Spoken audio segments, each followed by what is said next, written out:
I'm very happy to announce the successful accomplishment of the TV-D1 mission. This mission was to demonstrate the crew escape system for the Gaganyaan program through a test vehicle demonstration in which the vehicle has gone up to a Mach number, which is the speed of sound, slightly above that, and initiated an abort condition for the crew escape system to function. The crew escape system took the crew module away from the vehicle, and subsequent operations of the crew module separation from the crew escape system, all the parachutes opening and touched down in the sea at the required velocity has been very well accomplished, and we have got confirmation of the data of all of this.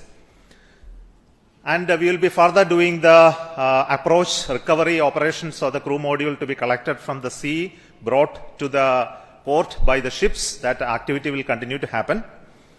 Till now, based on the data, everything has performed very nominally and perfect.